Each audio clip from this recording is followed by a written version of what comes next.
नमस्ते दोस्तों। आज हम एक बहुत ही इम्पोर्टेंट टॉपिक पढ़ने वाले हैं, फिज़िकल और केमिकल चेंजेस। रोज़ हम अपने आसपास बहुत सारे चेंजेस देखते हैं, जैसे चीनी को पानी में घुलते देखना, जैसे दूध का खट्टा होना, जैसे रबर बैंड का स्ट्रेच होना या फिर पेपर का कटना। साइंस में इन चेंजेस को दो कैटेगरीज में बांटा गया है, फिज़िकल चेंजेस और केमिकल चेंजेस। आज हम एग्जाम्पल्स के साथ इन दोनों के बारे में डिटेल में समझेंगे।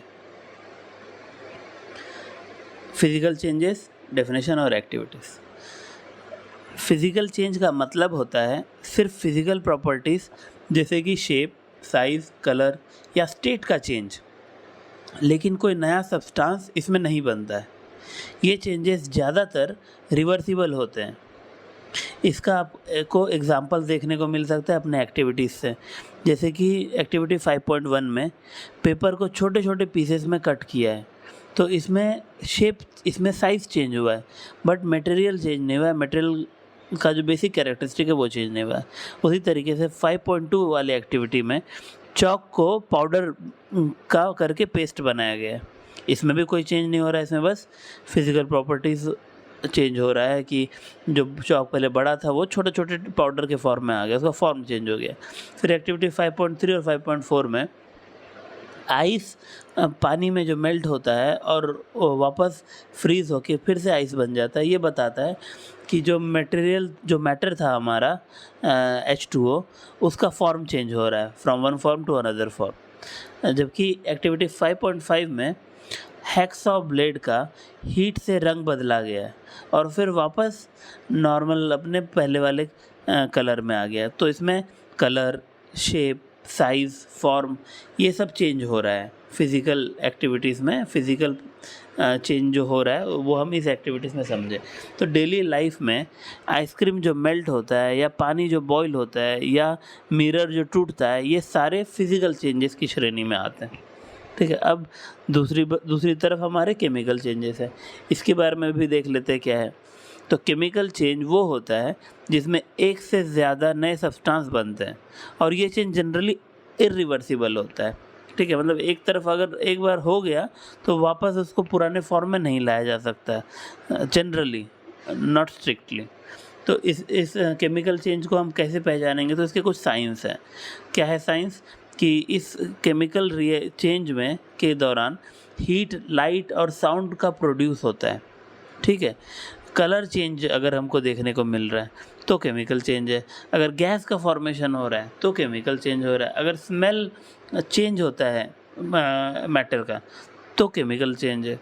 और ये सारे केमिकल चेंज आपको अपने इस आने वाले एक्टिविटीज़ में दिखाया गया। एक्टिविटी 5.6 में मैग्नीशियम के रिबन को बर्न किया गया है, जिससे कि मैग्नीशियम ऑक्साइड बनता है, जो वाटर के साथ मिलके मैग्नीशियम हाइड्रोक्साइड बनाता है, जो कि बेस है।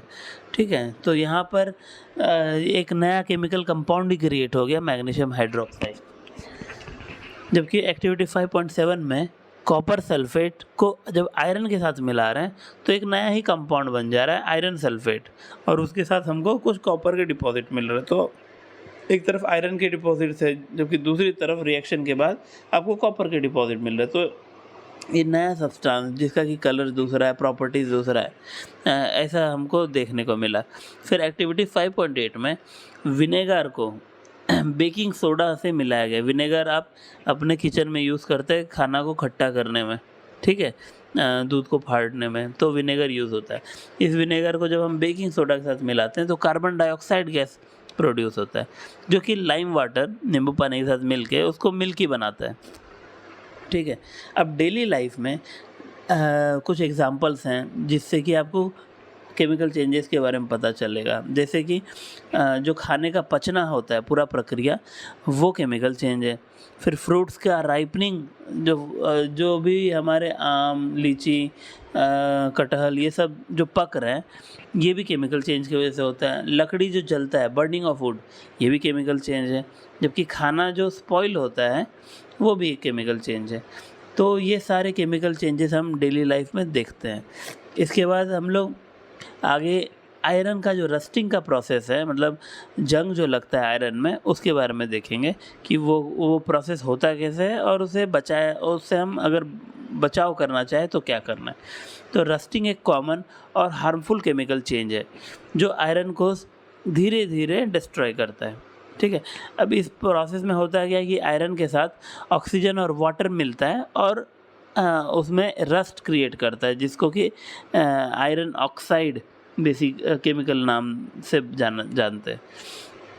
तो इसके लिए जो सूटेबल कंडीशंस है वो है कि आपका ऑक्सीजन का प्रेजेंस होना चाहिए ताकि केमिकल रिएक्शन हो सके। दूसरा, मॉइस्चर या पानी का भी प्रेजेंस होना चाहिए। तो जब भी आप देखते होंगे कि बरसात के मौसम में आपके साइकिल के टायर्स में रस्टिंग पकड़ लेता है, तो क्यों होता है? ऑक्सीजन तो पहले भी था, पर बरसात के मौसम में मॉइस्चर भी आ जाता है। ठीक है, अब इससे बचा कैसे जाए? तो हम लोग मॉइस्चर इस रस्टिंग के प्रोसेस से बचने के लिए अक्सर जिंक कोटिंग लगाते हैं, जिसको कि गैल्वेनाइजेशन बोलते हैं, या ग्रीस कर देते हैं या पेंट कर देते हैं। तो इससे जो एंड लेवल पर जो रिएक्शन होना था वो नहीं हो पाता है, उससे बच जाता है। अब दूसरी तरफ जो स्टेनलेस स्टील का हम अगर यूज़ करें आयरन की जगह पर, तो भी हम रस्टिंग प्रोसेस से अब बचा सकते हैं, क्योंकि स्टेनलेस स्टील क्या है? Basically stainless steel iron, carbon और क्रोमियम या निकेल का मिक्सचर है। ठीक है, तो ये आयरन डायरेक्टली रिएक्ट ना करके इसको कार्बन और क्रोमियम एक सिक्योरिटी प्रोवाइड करता है। तो रियल लाइफ में शिप्स, ब्रिजेस, गेट्स, इन सब को रस्टिंग से बचाने बहुत ज़रूरी होता है, और इसके लिए हम इन दोनों प्रोसेस का यूज़ करते हैं। अब कोस्टल एरियाज़ में रस्टिंग ज़्यादा से ज़्यादा होता है, ज़्यादा फास्ट होता है। इसके बारे में तो आप समझ ही गए होंगे, क्योंकि कोस्टल एरियाज़ में मॉइस्चर ज़्यादा होता है। ठीक है, तो अब आगे हम देखेंगे कि गैल्वेनाइजेशन क्या होता है, गैल्वेनाइजेशन का मतलब क्या है। तो गैल्वेनाइजेशन का मतलब आयरन को जिंक की लेयर से कोट करना है ताकि रस्टिंग ना हो। एग्जाम्पल के तौर पे घर के पानी के पाइप्स गैल्वेनाइज्ड होते हैं।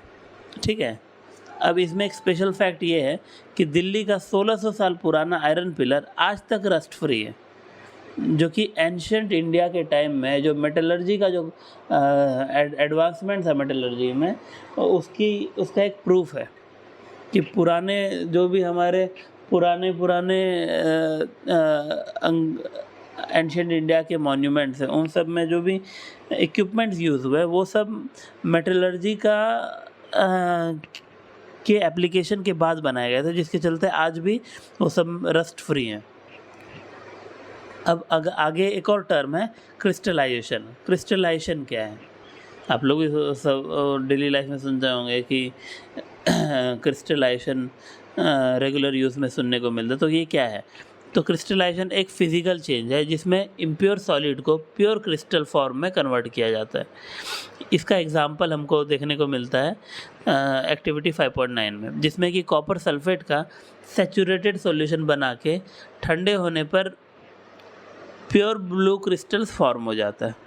ठीक है, तो ये आपको अपनी डेली लाइफ में देखने को मिलेगा जब शुगर्स का क्रिस्टल का फॉर्म बनता है, मिश्री जिसको हम बोलते हैं, तो वो आप देखते हैं कि हाँ, शुगर मिश्री खाने में और देखने में बहुत डिफरेंट लगता है एज़ कम्पेयर टू शुगर। वो ट्रांसपेरेंट होता है, वो ज़्यादा सॉलिड होता है, ज़्यादा टफ होता है as compared with our regular sugar. अब आइए हम लोग फिज़िकल और केमिकल चेंजेस को कंपेयर करते हैं कि क्या अंतर है दोनों में। तो फिज़िकल चेंज में क्या होता है, ये इसमें सिर्फ फिज़िकल प्रॉपर्टीज़ चेंज होती हैं, कोई भी नया सब्सटेंस नहीं बनता।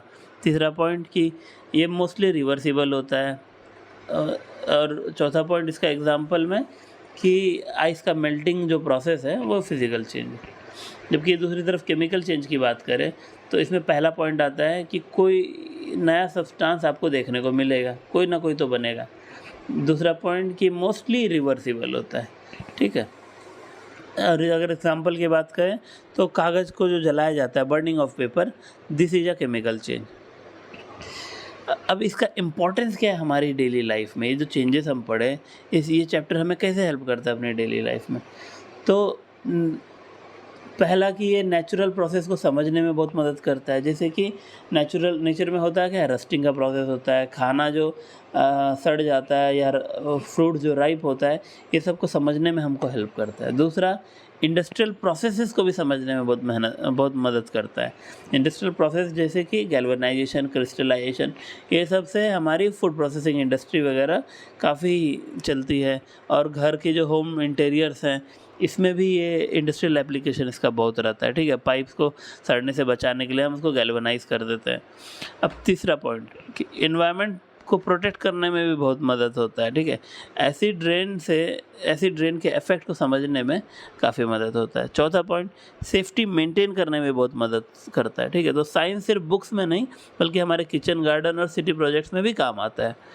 अब फाइनली हम इसको समराइज़ करते हैं कि कुछ जो की पॉइंट्स है वो देख लेते हैं कि फिजिकल चेंज क्या है, प्रॉपर्टी चेंज हो रहा है, कोई नया सब्सटेंस नहीं बन रहा है। केमिकल चेंज क्या है, नया सब्सटेंस बन रहा है, इरिवर्सिबल हो रहा है। रस्टिंग क्या है, ऑक्सीजन और वाटर रिक्वायर होता है, और इससे हम प्रिवेंशन के मेथड्स कुछ हम पढ़े चैप्टर में। फिर अगला है क्रिस्टलाइजेशन। क्रिस्टलाइजेशन होता क्या है कि प्योर क्रिस्टल्स बनने का जो प्रोसेस है वही क्रिस्टलाइजेशन है। और लास्टली, एवरीडे लाइफ में दोनों टाइप्स का चेंज होते हैं और उनका नॉलेज यूज़फुल है, ठीक है। इसलिए हमको ये चैप्टर इम्पोर्टेंट था। तो अगर आपको चैप्टर अच्छा लगा तो लाइक और सब्सक्राइब दोनों कीजिए, और हम लोग अगले चैप्टर में मिलेंगे दोबारा। Thank you.